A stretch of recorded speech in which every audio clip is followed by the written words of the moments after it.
ठीक। अस्सलाम वालेकुम वंस अगेन। मैं ठीक ठाक, आप सुनाएं, सब खैरियत? फर्स्ट ऑफ ऑल हम शुरू करेंगे सीवी बिल्डिंग सेशन से।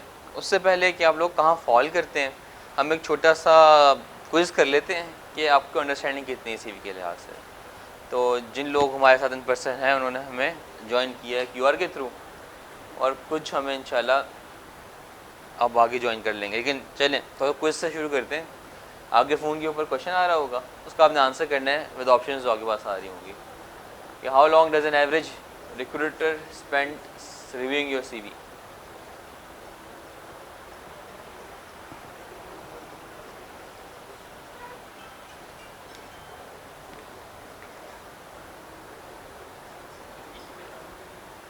अब एट अ पॉइंट जब हम सीवी के अंदर देते हैं और एचआर ने रिव्यू करनी होती है, तो उसके पास एक वक्त के अंदर कम से कम कोई 200 से 250 सीवीज़ होती हैं।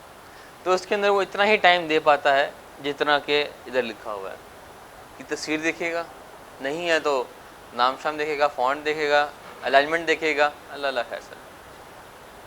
आगे चलते हैं।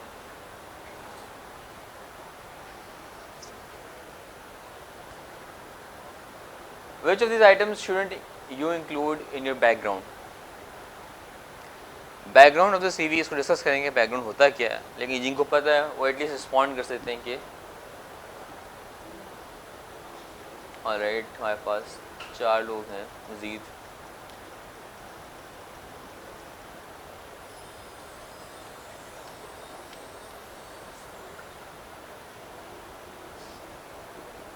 अरहम टॉप पे है, गुड अरहम। अच्छा, हमारे पास इस वक्त लेट्स से कि एक जो बैकग्राउंड है, हम उसे कहते हैं हमारा जो टॉप हाफ है सीवी का, उसके अंदर फुल नेम तो लाजमी होना चाहिए, फ़ोन नंबर भी होना चाहिए ताकि कांटेक्ट कर सके, कम से कम 2 होने चाहिए +92 के अंदर। फिर ईमेल एड्रेस होना चाहिए, अगेन कम से कम 2 होने चाहिए, और एक फॉर्मल ईमेल एड्रेस होना चाहिए। ईमेल एड्रेस एक होना चाहिए लेकिन फॉर्मल होना चाहिए। और मार्शल स्टेटस ये इररेलेवेंट है थोड़ा सा, because recruiter at the point of कि हम ट्रेनी है उसके रेलिवेंट नहीं है। हाँ, आदमी जाके चीज़ रेलिवेंट होती है जब अपने सीनियर पोजीशन में अप्लाई करना होता है कि बंदा मैरिड है कि नहीं मैरिड। हम अगले क्वेश्चन पे आते हैं।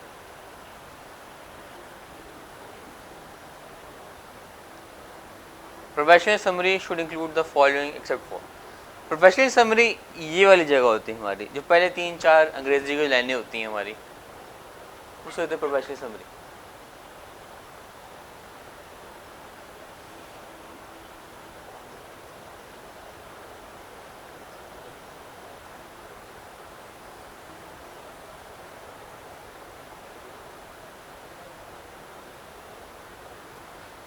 और हम फिर से सबसे ऊपर।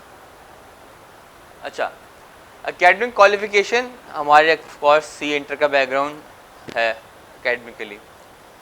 इम्पॉर्टेंट इसलिए ताकि पता चले कि यार हम इस बैकग्राउंड से आए हैं, क्योंकि आप एट द टाइम आप ACCA के लोग भी अप्लाई कर रहे होते हैं, BCom के भी कर रहे होते हैं, CMA के भी कर रहे होते हैं।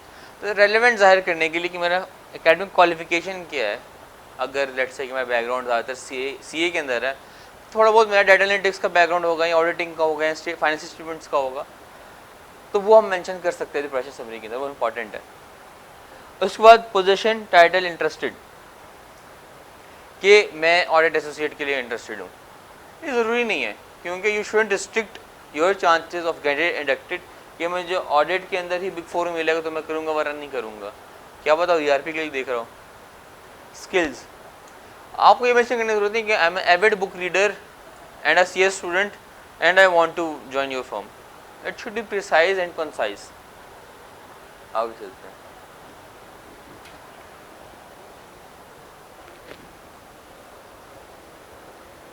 Work experience is one of the elements in a CV। Work experience किसी भी किस्म का हो सकता है, आपने कोई मैनेजमेंट किया हो, इंटर्नशिप या कोई भी कॉर्पोरेट एक्सपीरियंस आपको।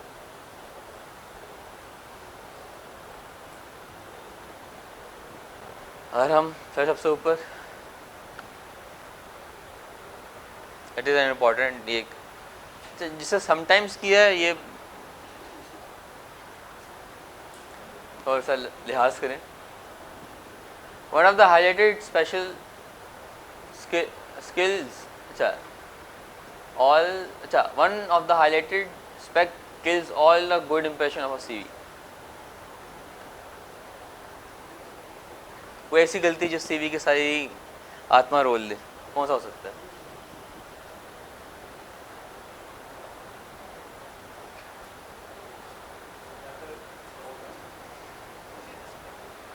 तैयब तारिक ऊपर आ गया, नाइस। स्पेलिंग मिस्टेक, अगर स्पेलिंग मिस्टेक होगी तो समझो आपकी सीवी रिजेक्ट हो चुकी हुई है।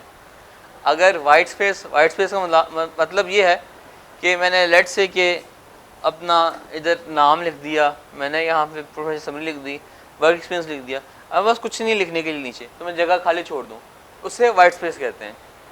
डिफरेंट फॉन्ट्स ऐसा है जैसे आप अपनी लैंग्वेज चेंज कर रहे हो। मैंने ऊपर अगर इस्तेमाल किया हुआ है कैलिब्री, नीचे मैं गॉथिक के ऊपर आ गया हूँ और नीचे मैंने जोकर फॉन्ट इस्तेमाल कर लिया है, तो कहेगा कि मरासी है बंदा, ठीक है। तो you have to make sure कि फॉन्ट कंसिस्टेंट हो, लाइट हो और रीडेबल हो।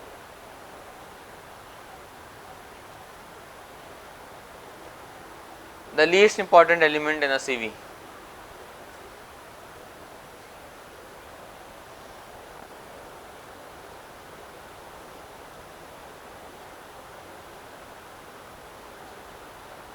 कर लिया था मेरे ख्याल से।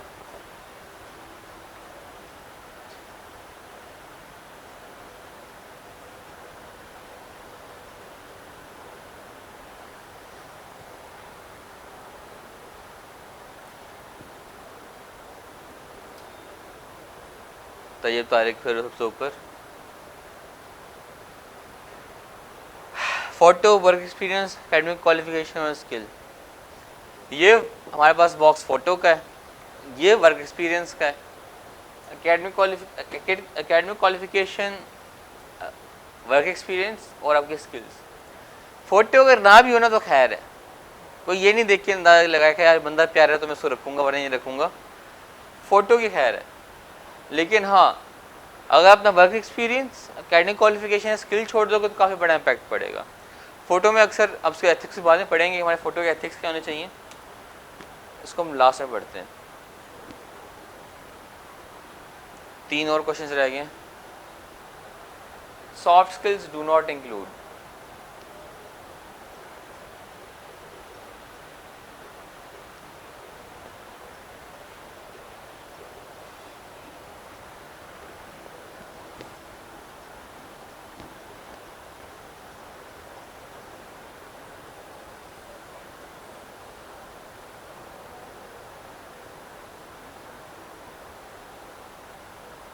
तैयब तारिक तो ऊपर।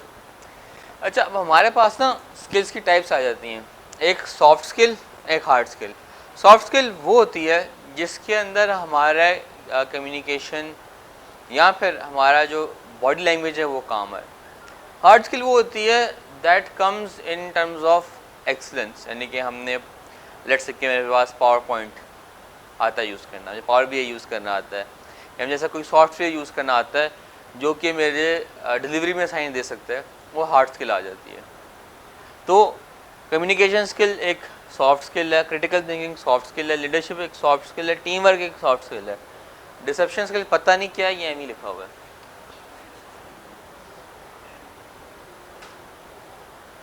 Last, it is not advisable to include photograph in the CV because of the following. अच्छा, इसका आंसर पहले दे चुका हूँ, लेकिन सब तो यू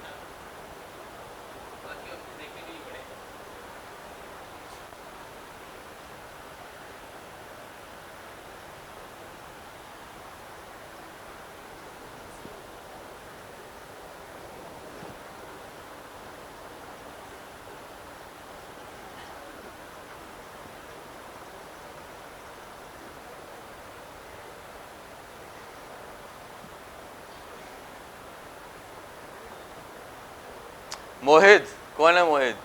नाइस। अच्छा, it stairs the recruited attention away from the important elements. ऐसा कोई नहीं, इतना कोई हसीन बंदा नहीं है पूरी CV ना देखे। It might cause discrimination as a result of race और रिलीजन। देखो, मैं इस पर कमेंट नहीं करूँगा। It could be found online if the employer Googles you. हाँ, पॉसिबल है कि अगर यार बंदा अपनी तस्वीर लगवाए और उसको गूगल लेंस पे स्कैन करे, वो कोई इश्तिहारी बंदा निकला तो नुकसान हो सकता है, लेकिन it isn't that important. It will create injustice to those who do not have. आगे चलते हैं हम।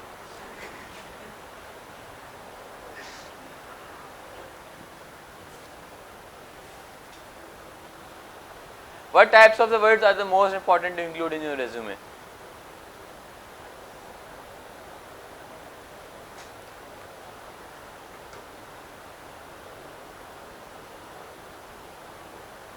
Half time done.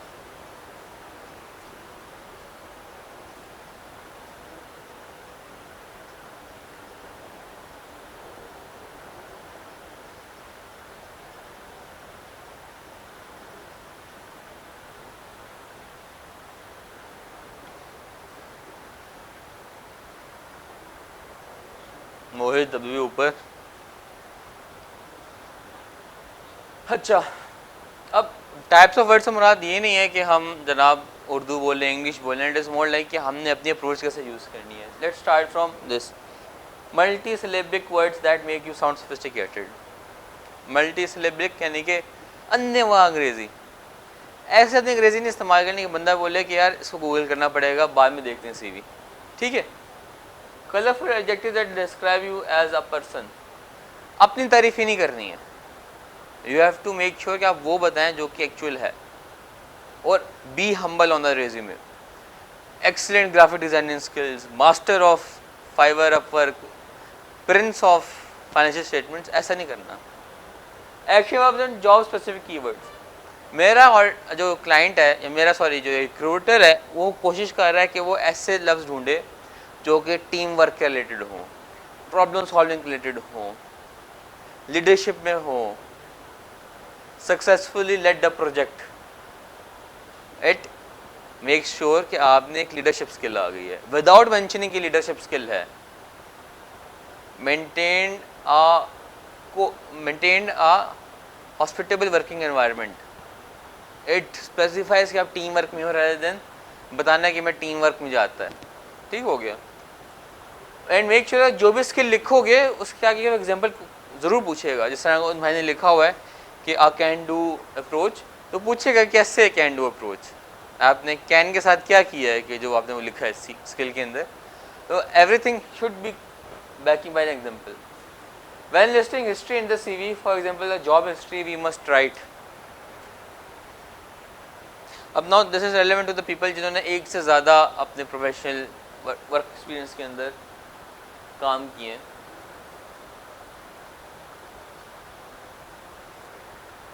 अरहम कौन है?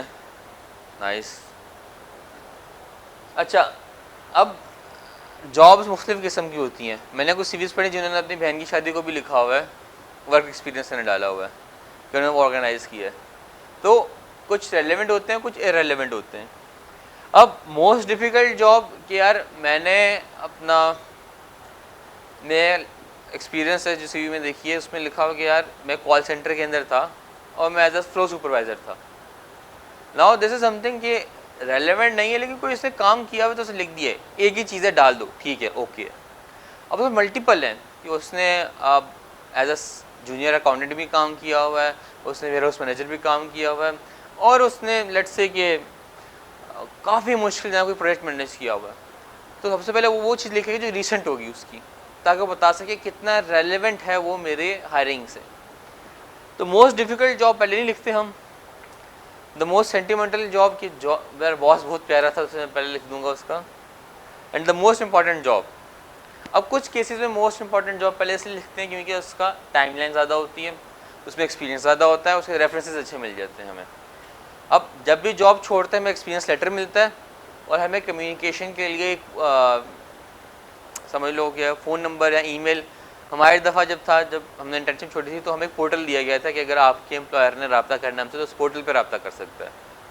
तो you need to make sure कि मैंने कोई जॉब की तो साथ एक रेफरेंस लेटर ज़रूर लगाओ कि मैंने एक अच्छी जॉब की थी। तो इसलिए इंपॉर्टेंट जॉब तब सामने आता है जब मैं बहुत ही अच्छे रेफरेंसेस आए और जॉब में मैं एम्प्लॉयर खुश हूँ मेरे से, तो हम पहले इसको मेंशन कर लें और नीचे मेंशन कर दें कि हम रेफरेंस चाहिए तो आप इससे रब्ता कर सकते हैं। लेकिन इट इज़ ऑप्टिमल कि अपनी मोस्ट रिसेंट जॉब है उसको आप सामने लेकर आएँ और पहले वो लिखें, फिर आप रोल डाउन करें चीज़ों को। Reference should be mentioned in following way only.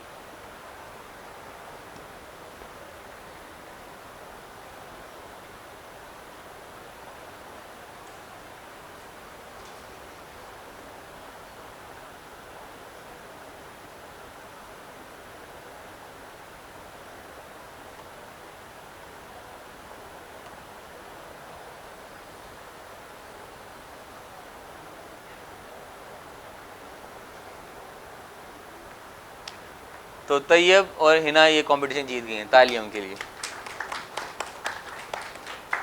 अच्छा, रेफरेंसेस के लिए इट इज़ इम्पॉर्टेंट कि यार आप ना लिखें सीवी के ऊपर, क्योंकि हो सकता है कि जो बंदा सीवी पढ़ रहा है क्या पता उसकी दुश्मनी हो उस बंदे से, क्या पता सीवी उठा के नीचे रख दे वो। It is very highly unlikely कि उस बंदे को जानता होगा इसका रेफरेंस लिखा हुआ है। ठीक हो गया। तो officially formally it is not recommended कि आप अपनी सीवी में मेंशन करें इस बंदे का रेफरेंस है। अगर कोई पूछे तो आप अलहदा से कवर लेटर के अंदर लिख दें कि ये बंदा मेरा रेफरेंस में है, वो भी इस फॉर्म के अंदर, नाम बंदे का और उसका मेंबरशिप नंबर। अगर वो बंदा पूछे तो कवर लेटर के अंदर देना है, सीवी के अंदर नहीं लिख के देना आपने, सीवी में यही आएगा। सॉरी, मेंबरशिप नंबर है उसका, क्योंकि रेफरेंस मेंबर के दिए जाएंगे आप सीए, तो ये सीए मेंबरशिप नंबर है। और अगर वो सीए का मेंबर नहीं है तो इन दिस फॉर्म नंबर और फ़ोन नंबर। और क्वेश्चन है हमारे पास? तो this was I guess the most out of the quiz. अब हम एक्चुअली अपना सीवी बिल्डिंग का क्राइटेरिया शुरू करते हैं। तो कोई इससे कोई अंडरस्टैंडिंग हुई कि हम हमारी अप्रोच क्या है? आप में से पहले किसने सीवी बनाई हुई है? कितने लोगों ने बनाई हुई है? हाथ खड़ा कर लें। यानी सबने एक दफ़ा बनाई है सीवी। ठीक हो गया।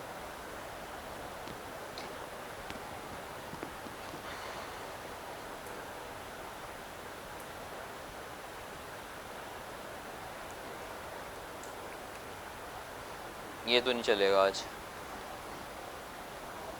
नहीं चल रहा है। ऑन है, ऑन है।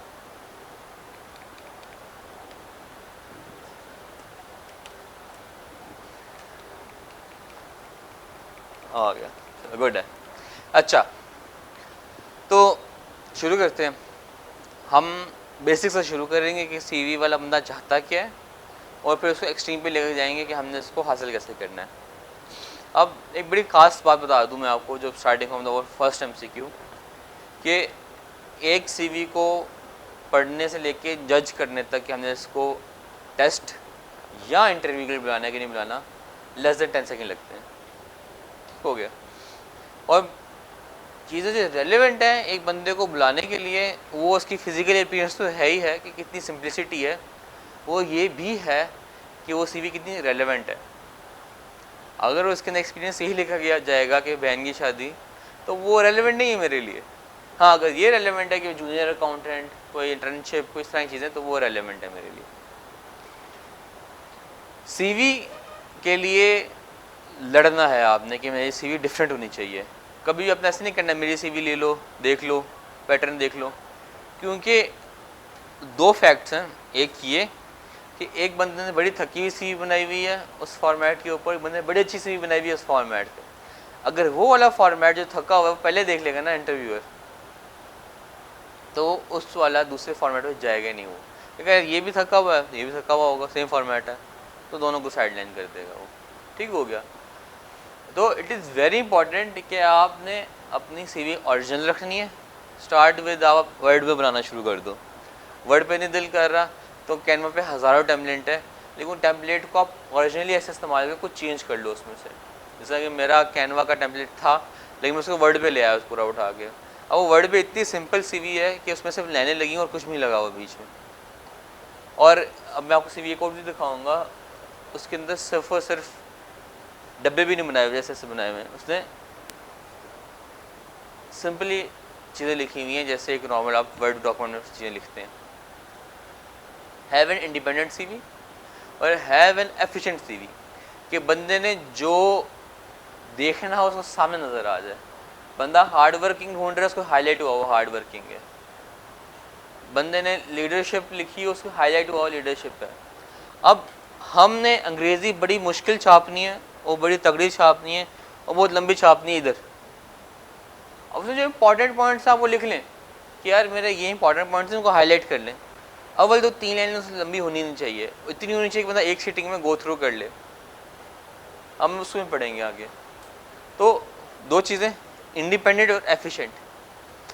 बंदे के पास 6 सेकंड ही होंगे इस सीवी को एनालाइज करने के लिए, उसको रखना है कि नहीं रखना है। हद 10 सेकंड हो जाएंगे। कोई बंदा शुरू से लेकर आखिर तक नहीं सीवी पढ़ेगा। मेरे पार्टनर इंटरव्यू तक मेरी पूरी सीवी नहीं पढ़ी गई थी, हालांकि इतने लोगों के सामने से गुजरा थी, सीवी नहीं पढ़ी गई थी सीवी। थोड़ा सा इंट्रोडक्शन, माजुल्ला खान आपका भाई। ये टीम थी जिसमें बैठ के पूरी मेरे साथ असाइनमेंट डिज़ाइन की और चीज़ें कारआमद हुई और एक फंक्शनल वे के अंदर सामने आई। सबसे शुरू करते हैं गलतियाँ क्या होती हैं एक सीवी के अंदर, और सबसे बुरी गलती इनमें से कौन सी वो भी बताएंगे।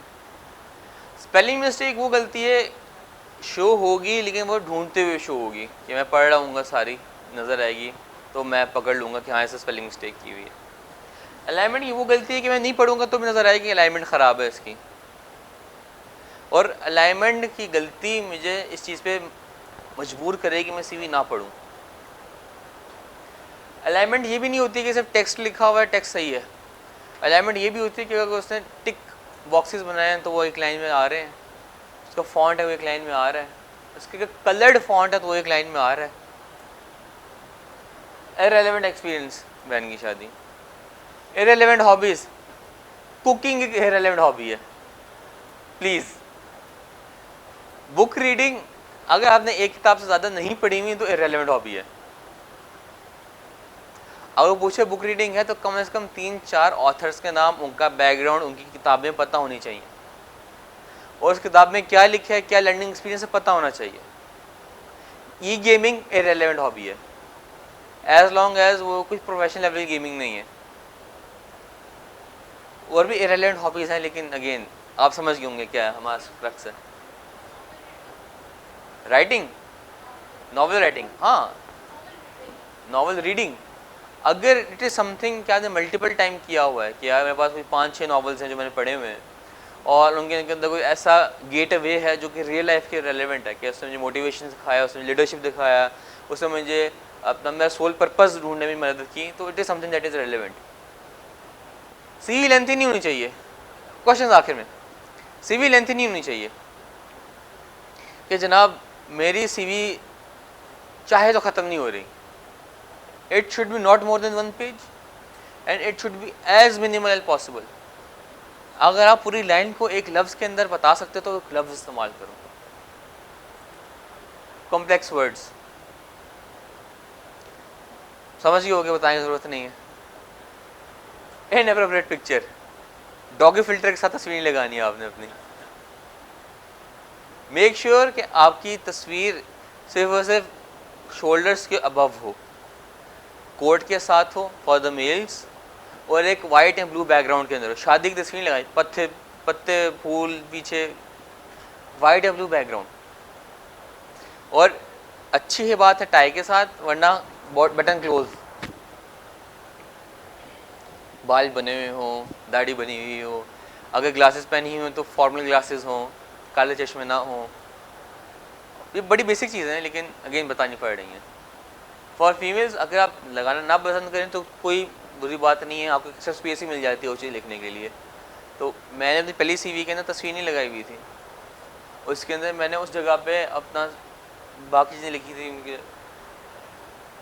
बहुत कुछ लिखने के लिए अगर आप ढूंढना शुरू करें कि मेरे 10th क्लास के बाद से अब तक की जो मेरे लेट्स से स्किल्स हैं, सर्टिफिकेशंस हैं, मेरी हॉबीज़ हैं, तो बात करेंगे आगे। लेकिन तस्वीर ना लगाना एक बुरी चीज़ नहीं है। इनएक्यूरेट क्रेडेंशियल्स, मेरा FTC का लिखा हुआ सीवी के ऊपर। मेरी पहली अटैम्प्ट दिसंबर 20 की है लेकिन FTS मेरा 41 है, ऐसा हो सकता है? इनएक्यूरेट क्रेडेंशियल्स है। मेरा फ़ोन नंबर ठीक नहीं है, कैसा रब्ता करेगा, कबूतर भेजेगा वो, ठीक है? तो क्रेडेंशियल्स एक्यूरेट होनी चाहिए। ये कॉमन मिस्टेक्स हैं आपकी। ये एक समझो कि CV है, मॉडल CV, इसमें देखो गलतियाँ कितनी नज़र आ रही हैं आपको। और ये असल CV है, ये ऐसी नहीं मैंने नकल की हुई है, सिर्फ नाम CRN मैंने चेंज किया, बाकी सब कुछ ओरिजिनल है, और फ़ोन नंबर भी चेंज किया हुआ मैंने। तो गलतियाँ काउंट करनी कितनी है, you have like around about 5 minutes.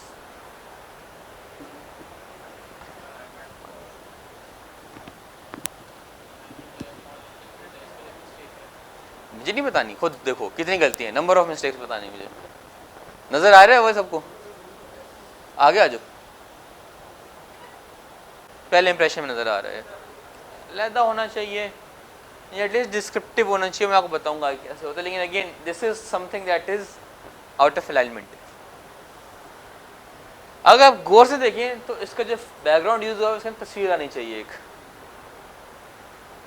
जो इसने किसी का फॉर्मेट इस्तेमाल किया, उसको एडिट किया और उसकी तस्वीर आउट तो कर दी, लेकिन उसने फॉर्मेट आउट नहीं किया इधर। ठीक है, आपको नज़र आने में मुश्किल हो रही थोड़ी सी। सबसे मशहूर ईमेल को फॉर्मल लेकर आओ, एक ईमेल से मुल्ला जट 007 मेरा इंटरनी है तो इसको रेदर देन हेयर इसको इधर होना चाहिए और थोड़ा फॉर्मल होना चाहिए। इट इज़ रिकमेंडेड कि हॉटमेल याहू से उठ के आप जीमेल पे आ जाएं, it is recommended. Phone number incomplete है आपका, अगर किसी ने ना ध्यान दिया हो, 7 होना चाहिए, 2 नंबर होना चाहिए, +92 में आपका नंबर लिखा हो, फॉर्मल लगता है। घर का एड्रेस नहीं देना आपने, फर्म कभी भी घर नहीं आएगी आपको आर्टिकल देने के लिए, कॉल ही करेगी वो कि आपका इंटरव्यू हो गया, आ जाएं। And make sure it is an area, not a house number. DHA, Gulberg 3, Walton, something like that. और जिस शहर में आप अप्लाई कर रहे हैं उसका एड्रेस हो। मैं कराची बैठे हूँ, मैं लाहौर का एड्रेस है, मेरे को कॉल ही नहीं करेंगे वो, गलती से कॉल कर देंगे सीरियस नहीं लेंगे। लिंक्डइन ये अच्छा है, गुड है, लेकिन अगेन अगर सिर्फ और सिर्फ मेरा नाम लिखा होता लिंक्डइन का तो बेहतर होता। मैं अपनी CV अगर PDF फॉर्म में भेज रहा हूँ तो अच्छी बात है, ऐसे हो क्लिक करे बंदा खुल जाए, तो मैं साथ लेके जा रहा हूँ ना, तो लिंक फॉर्म में नहीं होनी चाहिए, इररिलेवेंट हो जाती है। अब एक दूसरे भी नहीं आ रहे that you need to make multiple CVs। एक CV बना के फॉर्म बना के भूल नहीं जाना आपने स्पेसिफिक टू द फर्म बनानी है, specific to the job opening बनानी है, स्पेसिफिक टू द सिटी बनानी है, specific to the industry, specific to the, अगर आपकी जनाब टॉप से लो कैटेगरी फर्म आ रही है तो आपने हर एवेन्यू देखने के यार इस फर्म की रिक्वायरमेंट क्या है और मैं लिखना क्या है। समझ लगी?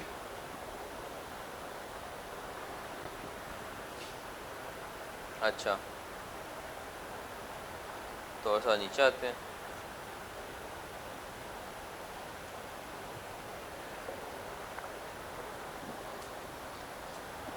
Professional education, certificate of accounting and finance, spelling,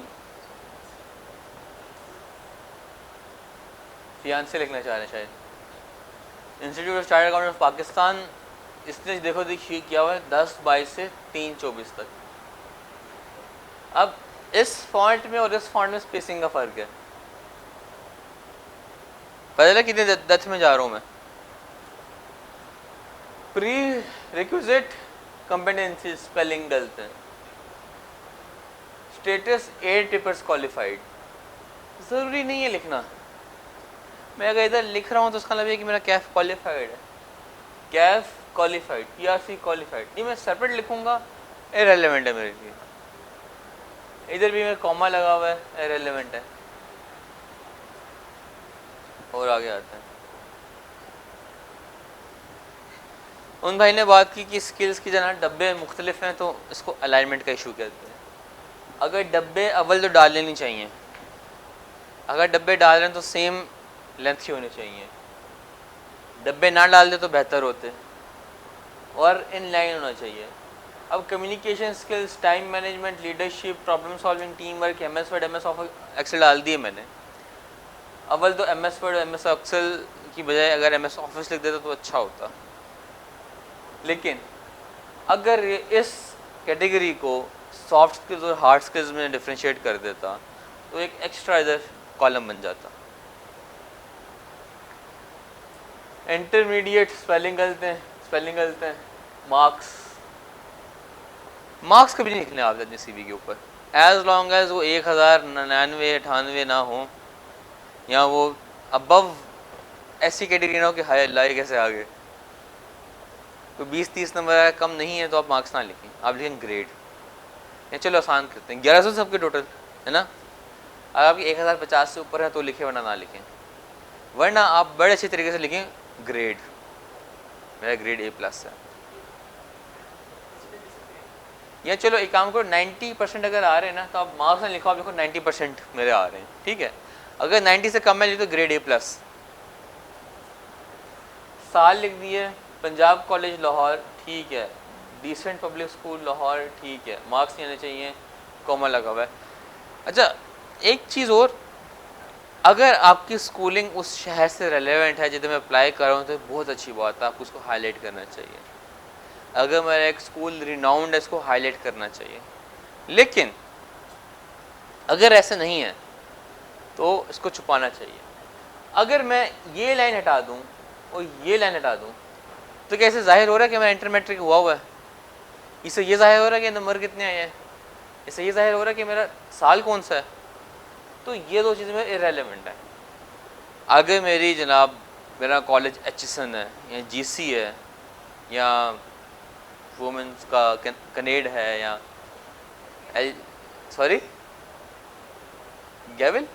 garrison district public school, ये भी एक अच्छा है, तो इट्स समथिंग कि हाँ यार मेरा स्कूल अगर लेट्स से कि शोएफात है, मैं उसको मेंशन करूँ, या कोई इस तरह कोई हाई चीज़ है, अच्छी बात है, आप इसको मेंशन करें। लेकिन अगर लेट्स से कि वो चीज़ ऐसी जो कि डिट्रैक्ट कर रही है मेरे बंदे को मेरी CV से, मैं उसको नाम लिखूँ।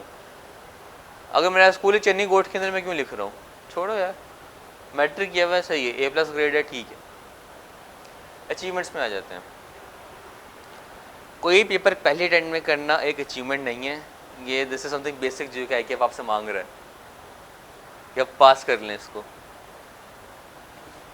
इसमें PRC attempt 22 institute charter Pakistan, past all क्या पेपर 24,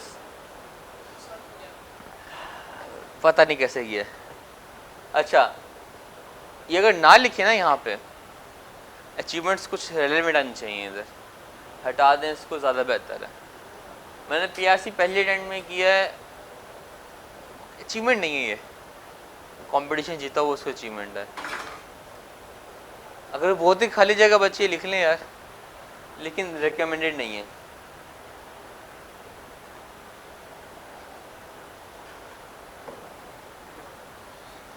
लैंग्वेजेस, उर्दू बेसिक चीज़ है, उर्दू के अलावा आपको कम से कम 2 लैंग्वेजेस आती हैं तो आप ये लिखें, Pashto not counts and Punjabi. Urdu Punjabi Pashto के अलावा आपको कोई 2 लैंग्वेजेस आती हैं तो आप ये एक सेक्शन लिखें, वरना आप ना लिखें। सिर्फ इंग्लिश और उर्दू की बेसिक चीज़ है, अगर आपने कैफ पास किया आपको इंग्लिश आती है, इंग्लिश या Spanish, English German, English Dutch, इस तरह की लैंग्वेजेस आ रही हैं तो आप ये सेक्शन ऐड करें, बड़ा रहने दें। सराइकी नहीं यार, समथिंग फॉर्मल, हिंदी या Saraiki, this isn't something relevant. Spanish और जर्मन सीखने में वैसे 6 हफ्ते लगते हैं, अगर डुओलिंगो से आप सीखें ऐप है तो बेसिक लेवल आ जाता है। तो मेरे CV में लिखा हुआ है तो ये अच्छी चीज़ है, होनी चाहिए। बस अपडेट की मैंने कि नहीं लिखी। इधर आप कभी भी ये लिखते हो कि कोर्स इन प्रोग्रेस है मेरा, आप हमेशा ये लिखते हो कि मेरा हो चुका हुआ है। सर्टिफिकेट मांगेगा तो कह देना यार वो अभी चल रहा है तो आहो। प्रेजेंटेशन एंड पर्सनल इफेक्टिवनेस 3-24 से प्रेजेंट, ये लिखने की ज़रूरत नहीं है, मैंने किया हुआ है। अगर बहुत ही लंबी लिस्ट है कोर्सेज़ की तो आप साल मेंशन कर दो कि मैंने साल किया बस।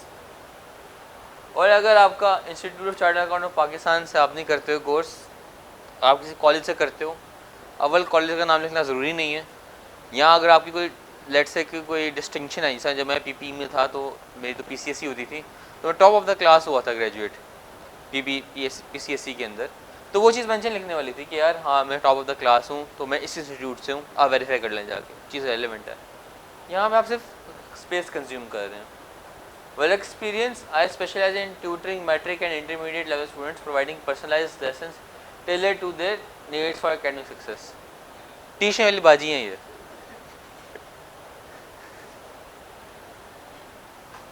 तो आसान इंग्लिश, खुदाया आसान English. Interest, watching movies interest नहीं है।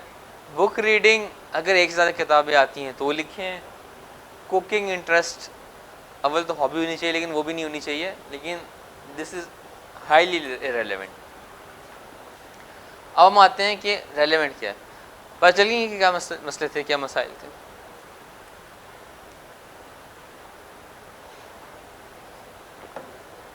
एक सीवी ना 3 चीज़ों का हिस्सा होती है, 3 चीज़ों पे ये बेस करती है।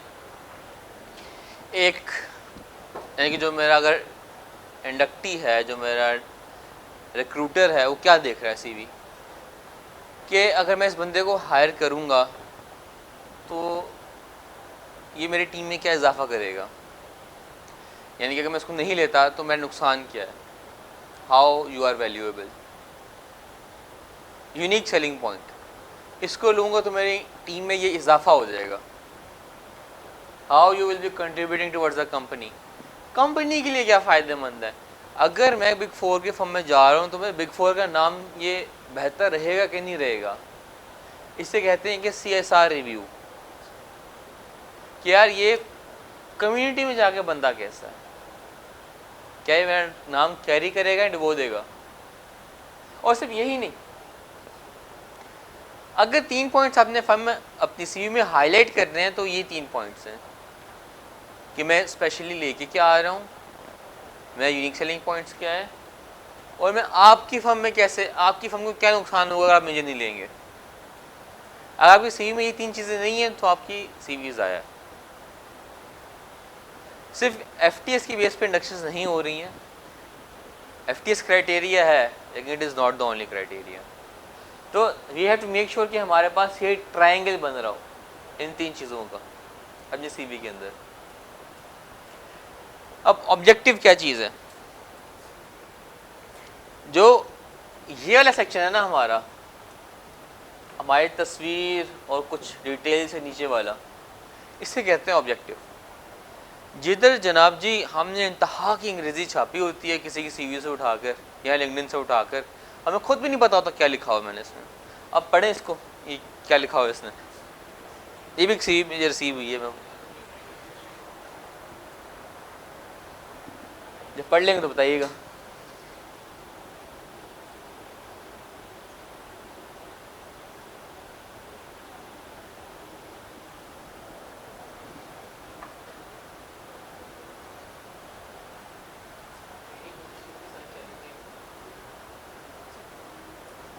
पढ़ लिया। Seeking a challenging trainee position in a dynamic organization where one can apply theoretical knowledge of accounting, income tax, auditors and auditing standards to gain practical experience and enhance skills while contributing towards the success of an organization. A motivated and hardworking individual who is eager to learn from the experienced professional and strive to make positive impact through dedication and enthusiasm. 4 सांसें लगी मुझे। अगर ये ऐसे हो तो क्या ख्याल है?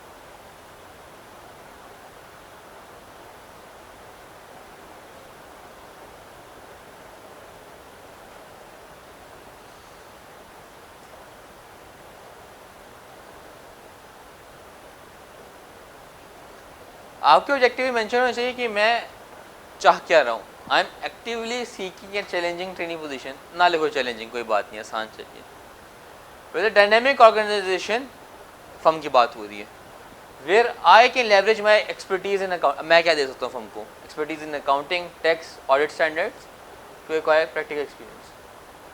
अब मैं हूँ क्या, यूनिक सेलिंग पॉइंट क्या है? मैं मोटिवेटेड और डिलिजेंट इंडिविजुअल हूँ और I want to learn from seasoned professionals and I am committed to making a meaningful contribution to the organization's success through dedication and enthusiasm.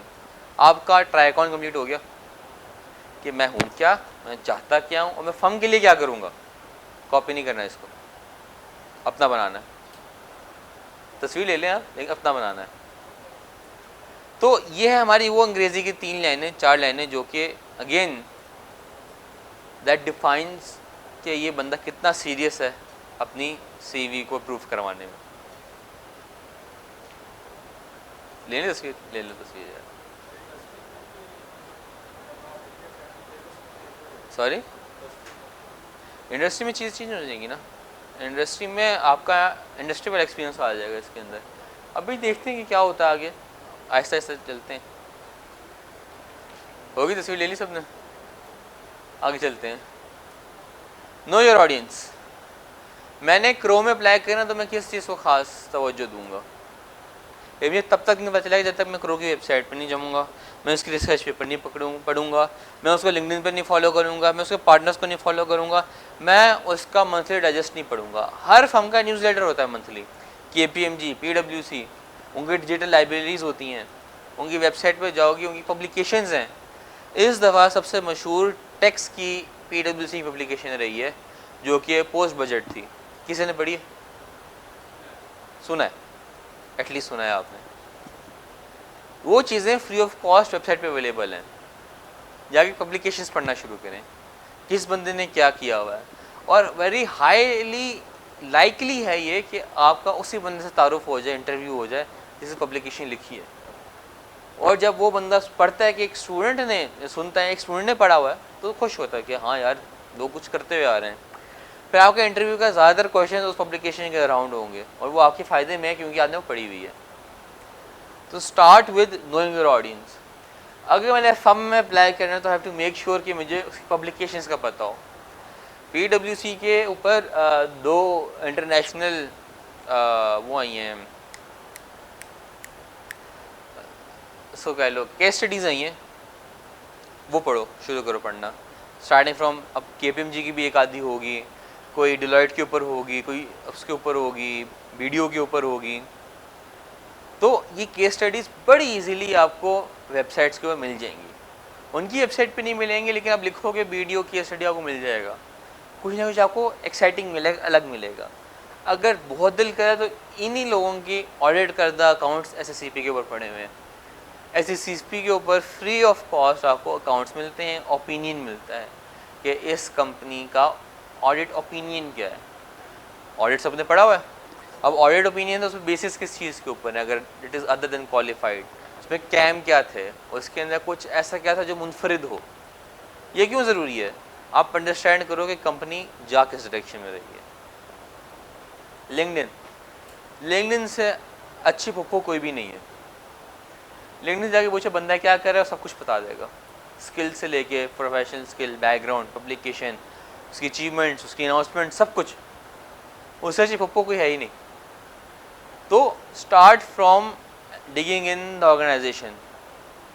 जिस बंदे ने कंपनी के सबसे ज़्यादा ट्वीट्स रीट्वीट किए होंगे वो बंदा ट्विटर पे एक्टिव होगा। वो बंदा ट्विटर पे एक्टिव है तो उसका ज़्यादातर अचीवमेंट्स ट्विटर के ऊपर अवेलेबल होंगी, पब्लिकेशन, उसकी इवेंट्स, उसकी कॉन्फ्रेंसेस, उसकी टेबल टॉक्स, उसकी कोई ना कोई किताब होगी नहीं जो उसने रिव्यू डाला होगा, उसके कोई ना कोई ब्लॉग्स होंगे। अक्सर लोगों के ब्लॉग्स होते हैं ऑनलाइन। अब मैं लेट्स से कि मैं किसी फर्म में जा रहा हूँ आर्टिकल ढूंढने, तो क्या उस फर्म के किसी एक ट्रेनी का लिंक्डइन बना होगा?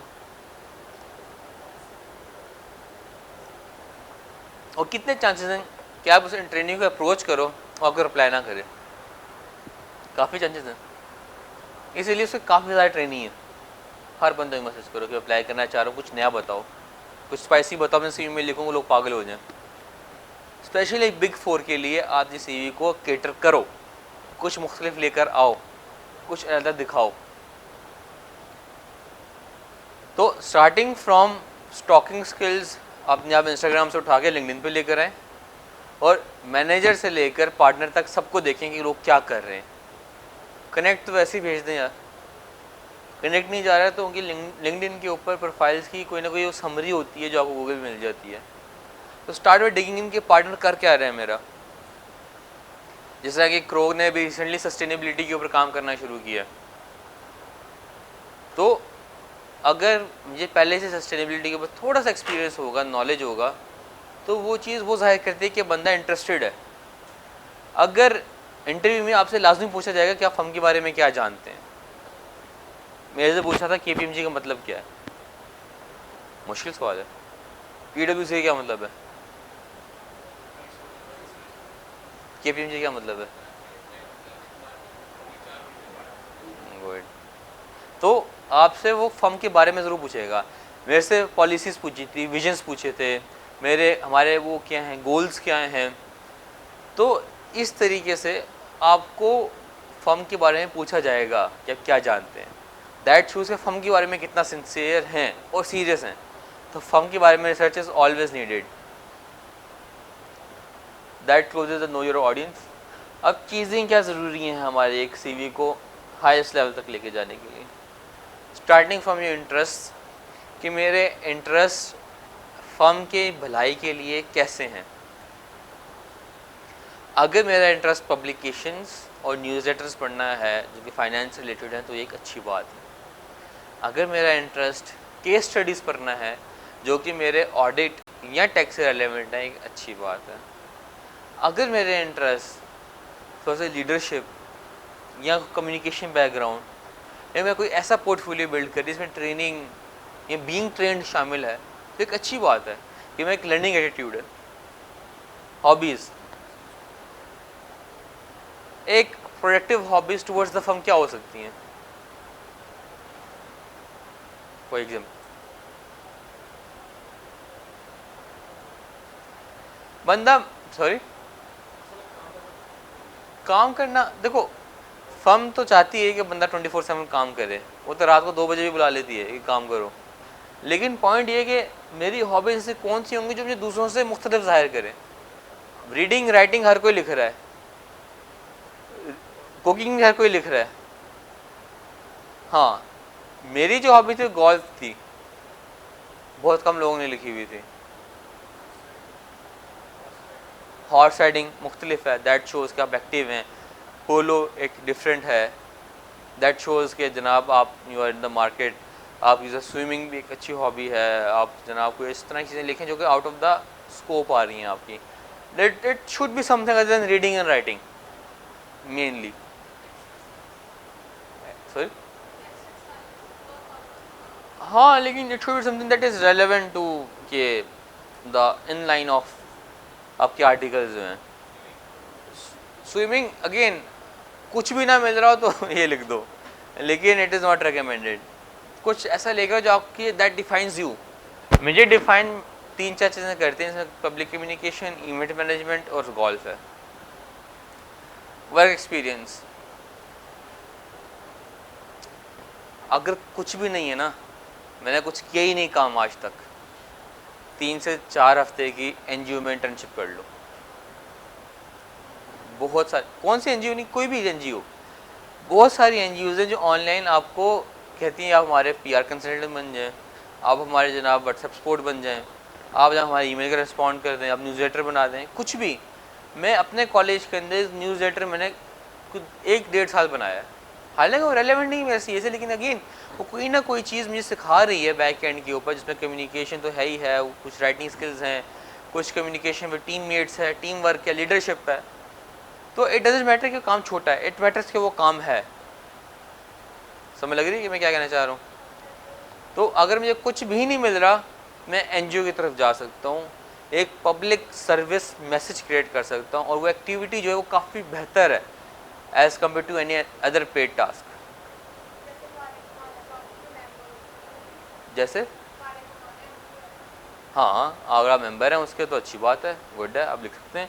तो एक CSR activity is far more appreciated कि मैंने पेड एक इंटर्नशिप की हो किसी लो लेवल कंपनी के अंदर, लेट्स से कि जनाब किराना स्टोर था, मैंने उधर बैठ के 1 महीना मैंने वो की है, वाउचिंग की है, या मैंने उधर बैठा हूँ, टिल के ऊपर बैठा हूँ। तो इट इज़ फार बेटर कि अगर तुम्हारी कोई NGO है जो कि फील्ड में काम दे रही है, लोगों से मिल रहे हो, उठ रहे हो, बैठ रहे हो, बातचीत कर रहे हो, कोई रिकॉर्ड्स मैनेज कर रहे हो,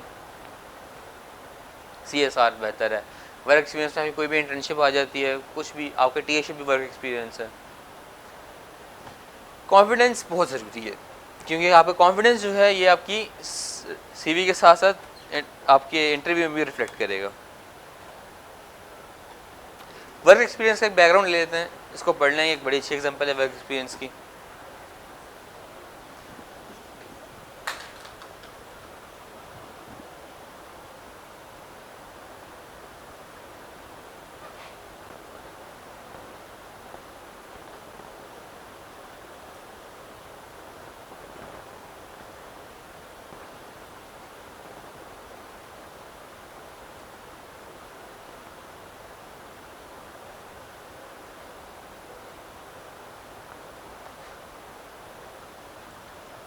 वर्क एक्सपीरियंस लिखते हुए ज़रूरी क्या है कि मेरा वर्क एक्सपीरियंस किधर का है,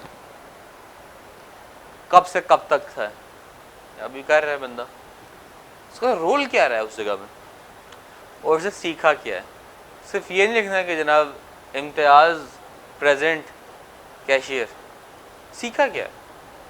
क्या पता कैशियर ने ज़्यादा लोगों से बातचीत करना सीखी हो, क्या पता उसने कोई ऐसी काम किया हो जो कि लीडरशिप में शुमार हो जाता है, क्या पता वो स्ट्रेस मैनेजमेंट में आ जाता है, क्या पता वो एक अंडर प्रेशर वर्क हैंडलिंग में आ जाता है चीज़, वो चीज़ आपने साथ इधर लिखनी है।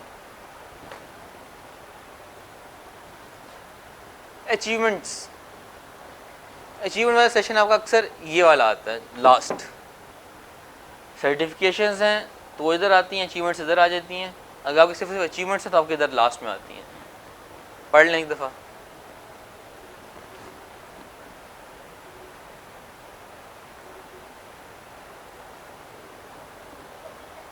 सॉरी,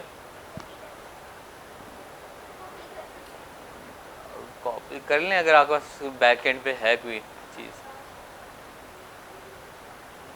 इसे छोटी छोटी अपनी अचीवमेंट लिखी हुई है, starting from class topper till matric,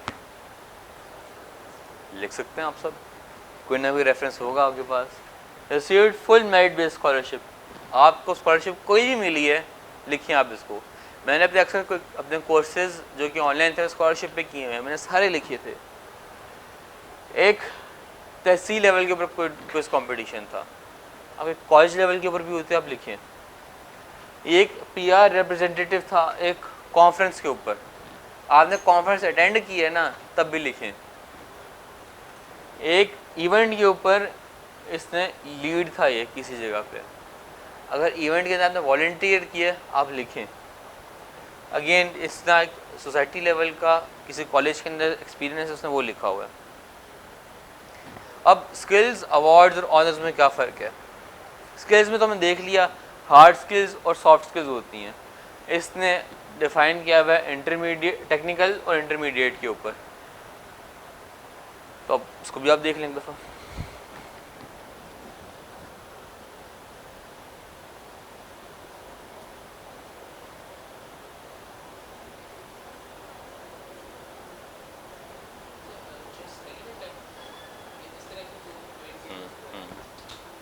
ludo के अलावा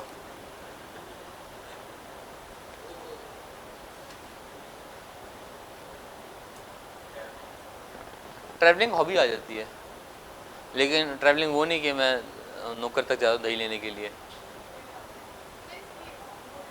जी रिकॉर्डिंग होगी इसकी। Travelling should be something more like कि आप फॉर लेजर करते हैं, फॉर वर्क करते हैं, फॉर एक्सपीरियंस करते हैं, और कुछ। हाँ स्पोर्ट्स। टेक्निकल स्किल्स के अंदर इससे मेंशन किए हुए जो आपके कंप्यूटर बेस्ड स्किल्स हैं, Excel, Word, Access, dashboard creation, automation, mail merge. Intermediate में भी इसने कुछ आपकी Photoshop, InDesign, Power BI, SQL, तो इसने अपनी स्किल्स की एक पूरा पैटर्न बना दिया कि मैं कंप्यूटर बेस कितना एक्सीलेंट हूँ। अलबत्ता इस सब के कोर्सेज ऑनलाइन यूट्यूब पे फ्री ऑफ कॉस्ट पड़े हुए हैं, अगर आप करना चाहें कर सकते हैं। लैंग्वेज में देखो इसने एक यही चवली मारी है कि इंग्लिश, उर्दू, पंजाबी किया हुआ है, लेकिन it should be something other than that. Interest में hiking, chess, karting, math puzzles and games, brainy बंदा जाहिर हो रहा है थोड़ा सा। अवार्ड्स एंड ऑनर, आपकी स्कॉलरशिप आ गई है, डिस्टिंक्शन आ गई है। ये है सॉफ्ट स्किल्स और टेक्निकल स्किल्स का different. Team player, adaptability, effective communication, attention to detail, problem solving, soft skills. MS Excel, book keeping, financial statement preparation, quick books, hard skills. एक काफ़ी अच्छी CV है जो कि आप अगेन इसमें से गलतियाँ निकाल सकते हैं कि क्या है।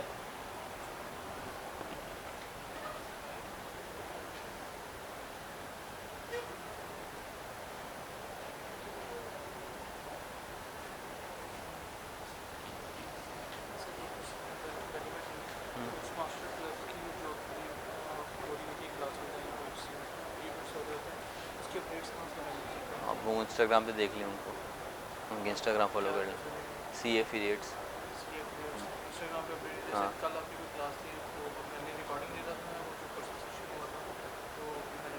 और फिर मेरे उस इंस्टाग्राम पे देख लिया करें, आपको मिल जाएंगे। हाँ माजुल्ला खान जी, इंस्टाग्राम पे मुझे देख लें आप, मैसेज कर देना, आपको बता दूँगा इंस्टाग्राम पे। इंस्टाग्राम पे कर ले, मैं आपको उधर शेयर कर दूँगा। ठीक हो गया, मोहम्मद माजुल्ला खान।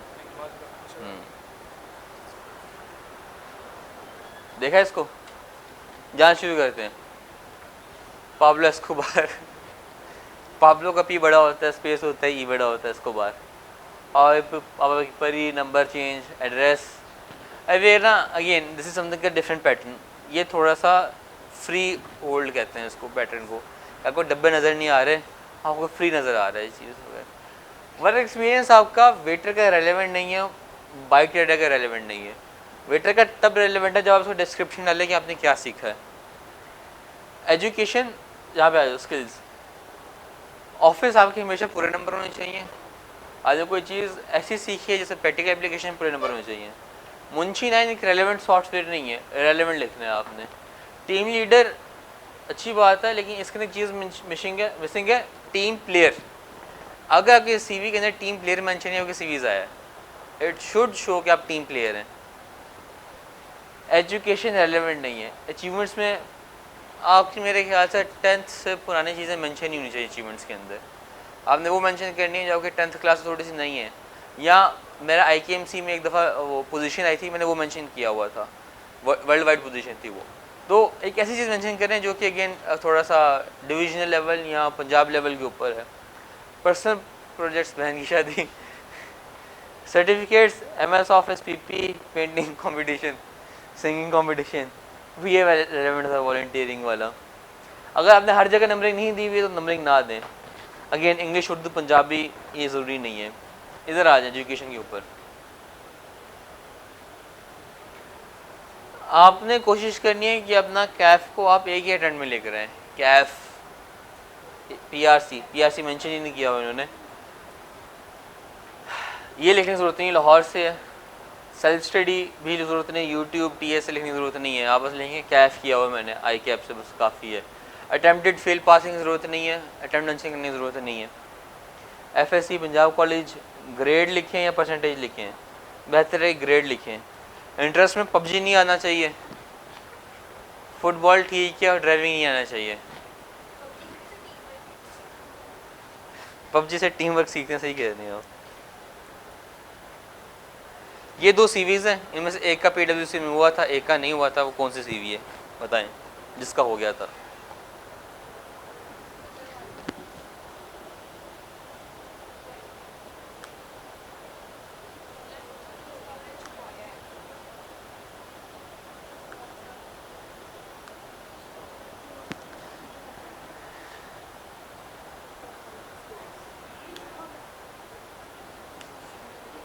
फ़र्क नज़र आ रहा है कि एक अच्छी CV और एक कंसाइज और एक शॉर्ट CV में फ़र्क क्या है?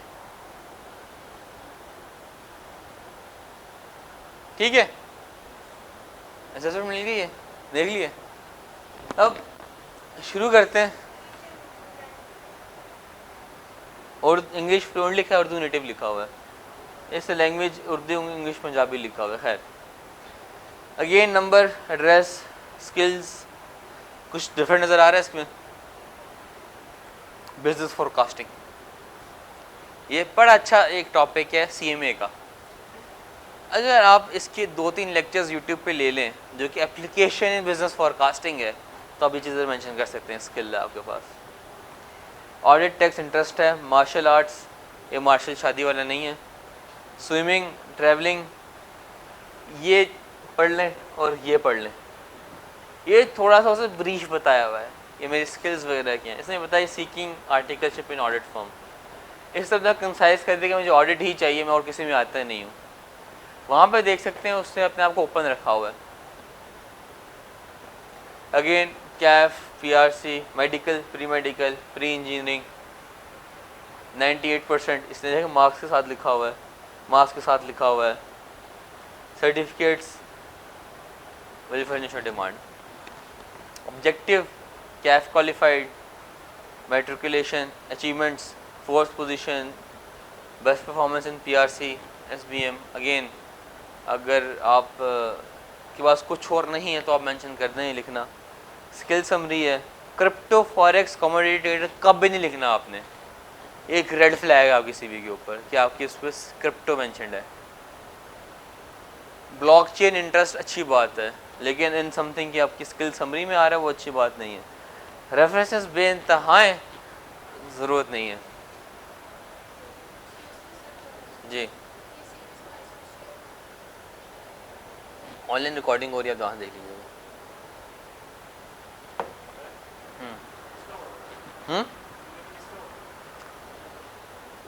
इसका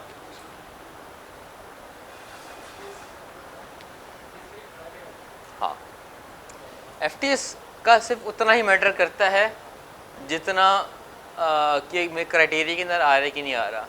अगर मैं फर्म का क्राइटेरिया लेट से कि 33 से लेके 37 तक है, अगर मेरा FTS 33 है जो कि है 33 उस क्राइटेरिया में आ रहा है तो FTS को उतना ही फ़ायदा है.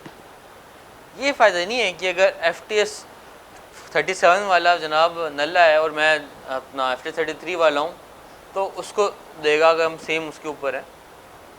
तो इट इज़ मोर इम्पॉर्टेंट कि आप अपने आप को FTS से डिफाइन ना होने दें.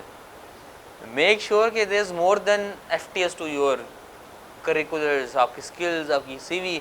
ज़रा आपको हॉबी सोचने में कितना टाइम लगे कि यार मेरी हॉबी है क्या असल में जो मैं बताना चाहता हूँ अगले बंदे को, तो इतना टाइम नहीं लगना चाहिए आपको. एक छोटी सी कहानी रेफरेंस की. एक क्वेश्चन है कि यार रेफरेंस रेफरेंस रेफरेंस.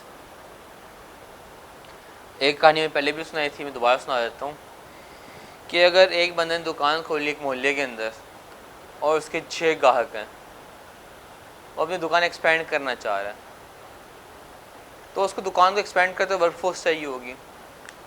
उस वर्कफोर्स के अंदर उसको कम से कम 6 बंदे हायर करने हैं.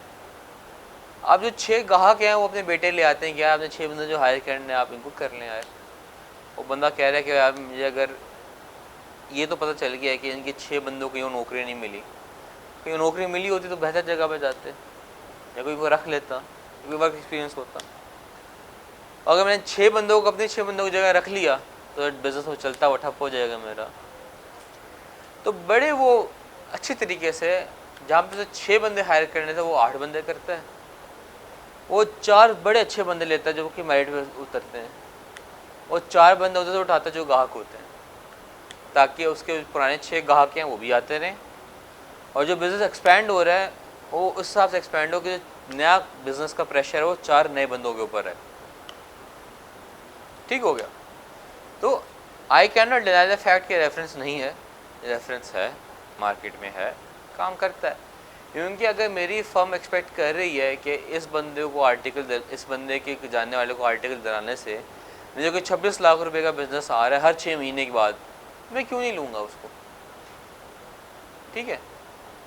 और रेफरेंस वही वाला ही मैटर करता है जिसको आप डिनाई नहीं कर सकते हो कि यार बाकी सारी गोलियाँ होती हैं. सही बात है कि लेट से कि अगर मेरा अपना बिजनेस है टैक्सेशन सर्विसेज का, तो मैं उसी बंदे का बच्चा अपने पास रखूँगा जो मैं टैक्सेशन का बिज़नेस दे सकता है कि उसकी फ़ाइल करनी, इनकम रिटर्न फाइल करनी है, उसके जानने वालों की इनकम रिटर्न फाइल करनी है, या कोई और काम है मुझे उससे. और ऐसी बात भी नहीं है कि अगर 50 बंदे रखने हैं तो 50 के 50 रेफरेंस की बेस पे रखेंगे. अब बिग 4 है, उससे तो नाम मेंटेन करना है. बिग 4 में बिग 4 क्यों मेंटेन्ड है? उसके पास अच्छे पार्टनर हैं, अच्छे मैनेजर हैं, अच्छे ट्रेनी होंगे, वो ऊपर आएंगे. अगर उसके पास अच्छे ट्रेनी होंगे तो वही रिप्रेजेंट करेंगे मार्केट के अंदर. तो रेफरेंस है, लेकिन वो इतने अच्छी तादाद पे नहीं कि वही डिफाइन करे मेरा सिलेक्शन क्राइटेरिया.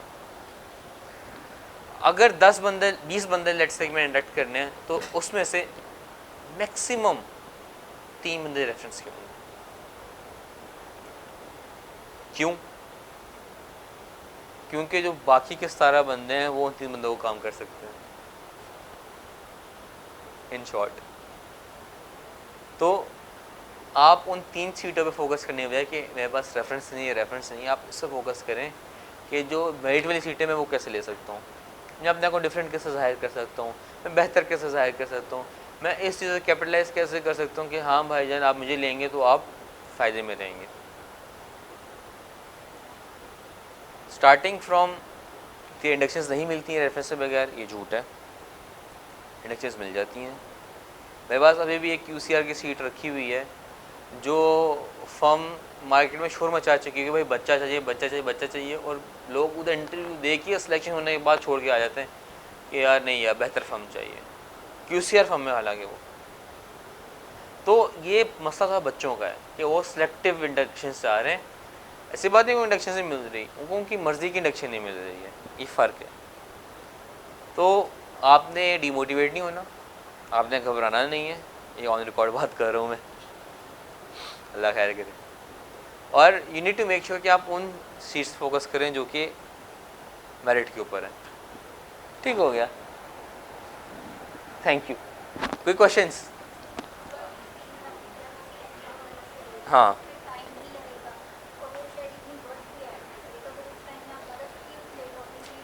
दोनों चीज़ आप साइड से लें। जो NGO वाला काम है, हाँ अगर कोर्सेज वगैरह कर सके तो अच्छी बात है, आप लेकिन प्रैक्टिकल बेसिक कोर्सेज कीजिएगा। इट इज़ रिकमेंडेड कि आप वो कोर्स करें से प्रैक्टिकल एप्लीकेशन है। अगर आप कोई चीज़ स्किल सीख रही हैं तो आपने शायद कोई काम किया उसका फाइवर या अपवर्क के ऊपर, अगर वो नहीं है तो आप कुछ ऐसे लें जो आपको काम सिखा के साथ करवा रहे हैं। ऐसे ही लेक्चर दिए आपने ले लिए, सर्टिफिकेट आ जाएगा, अल्लाह हाफिज़।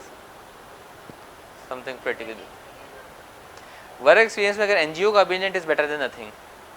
मैंने 6 महीने एक NGO तो नहीं लेकिन एक अकाउंट हैंडल किया था मैंने, और उसका मुझे पब्लिक मैनेजमेंट का एक्सपीरियंस मिला था।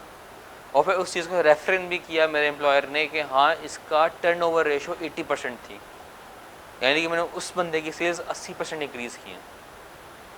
इट डिफाइंस कि इसका एक्सपीरियंस अच्छा है कम्युनिकेशन के लिहाज। जी हाँ जी, रेलेवेंट नहीं तो कम से कम इंसानों वाली हूँ। हाँ हाँ हाँ, दोनों में। आप वर्किंग एक्सपीरियंस में करें, सर्टिफिकेट छोड़ दें, आप उसको वर्किंग एक्सपीरियंस में लेके जाएँ, क्योंकि सर्टिफिकेट्स मैं कम देखूंगा, वर्क एक्सपीरियंस में ज़्यादा देखूंगा अगर मैं खुद से भी हर बंदा हायर कर रहा हूँ मैं आगे। जी ऑनलाइन इंस्टाग्राम, मेरे पास होगा कोई बेतहाशा NGOs हैं जो कि अभी चाह रही हैं, रिक्रूटर्स हैं। अगर आप इंस्टाग्राम के ऊपर हैं तो आप मुझे अप्रोच करें, मैं आपको लिस्ट पकड़ा दूँगा। काफ़ी NGOs हैं, मैं इंस्टाग्राम पे आप कर लें, मैं फ़ोन नंबर पे कर लेना, फ़ोन नंबर भी शेयर कर देता हूँ इधर, कोई मसला नहीं है। जी हाँ, आप कुछ भी ऐसा गेन कर रहे हैं ऑनलाइन जिसको आप रियल लाइफ में यूज़ कर सकते हैं। सर मुझे डाटा एनालिटिक्स में इस्तेमाल कर सकता हूँ और मेरे पास कोई पोर्टफोलियो है डाटा एनालिटिक्स का तो उसको मेंशन करना चाहिए मुझे। हाँ, अगर कुछ और नहीं मिल रहा तो आप कर लें, इसको मेंशन कर लें। और कुछ और कोई क्वेश्चन? हाँ ठीक है, जी जी क्वेश्चन। CV आप मुझे व्हाट्सएप कर सकती हैं या इंस्टाग्राम में भेज दें मुझे, मैं वहाँ से आपको रिव्यू करके दे दूँगा। ठीक हो गया जी।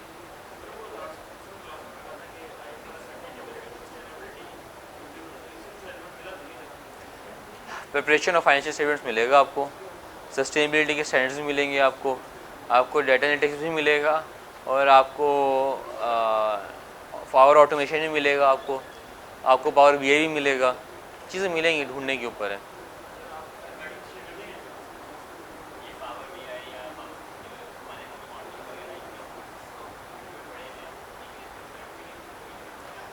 इसका हल बताया था मैंने। अगर सर्टिफिकेशन नहीं मिल रही है, अव्वल तो ज़रूरी है सर्टिफिकेशन हो, अगर नहीं है तो इसको अपना उस पर लेकर आएँ, लिंक्डइन के ऊपर लेकर आएँ, और लिंक्डइन में पोर्टफोलियो का सेक्शन बनाएं जहाँ पे आपने लिखा हो कि यार ये मेरा इधर से आ रहा है।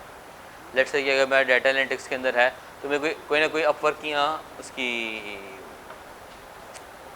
अपवर्क है और फाइवर है, उससे कोई असाइनमेंट होगी मेरे पास जो मैं उसको लगा गया था पोर्टफोलियो, तो अपने काम किया होगा असाइनमेंट होगी जो आपसे पोर्टफोलियो लगा सकते हो। अब इंटरव्यू को बता दो कि यार मेरे पास नहीं है इसका सर्टिफिकेशन, लेकिन आप मेरे पोर्टफोलियो पे देख लें मैंने काम किया हुआ, काम आता है। और भी क्वेश्चन?